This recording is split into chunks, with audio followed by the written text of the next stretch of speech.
Sübutun yoxluğu yoxluğun sübutu deyil, ancaq varlığın sübutu heç deyil. Carl Sagan.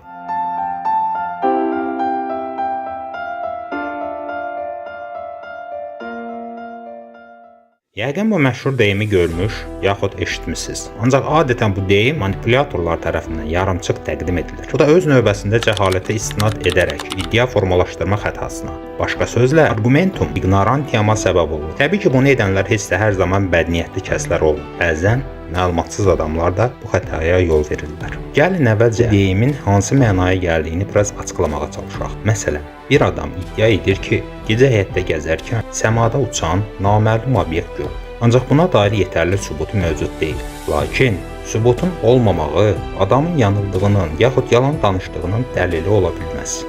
Həmçinin bu onun iddiasını təsdiq də deyil. Hər iki halda sübut yoxdur. Biz iddianı nə təsdiq, nə də təkzib edə bilirik. Elm adamları hər hansı bir məfhumun varlığına dair yekdil əminliyə malikdirlərsə, ancaq sübutun yoxluğu yaxud mövcud texnika və texnologiyalarımızla sübutun əldə olunması mümkün deyilsə, elmdarlar bunu nə təsdiq edir, nə də təkzib. Başqa sözlə, gözləmə mövqeyində qalırlar. İndi isə bu yanaşmanı yad planetlər mövzusuna uyğunlaşdırmağa çalışaq. Fikir vermisinizsə, yad planetlərlə bağlı dırnaqarası sübutların demək olar heç biri yüksək keyfiyyətli çəkiliş imkanı olan kameralarla qeydə alınmayıb. Bilirik ki, uzun illərdə həvəskar və professional astronomlar öz teleskopları ilə vizual müşahidələr aparırlar. Yerin orbitində yüzlərlə süni peyklər dolanır. Hubble, James Webb kimi orbital teleskoplar, iri həcmli yerüstü optik və radio teleskoplar gecə-gündüz səmanı müşahidə edir. NASA, JAXA, ESA və sair kimi böyük kosmik agentliklər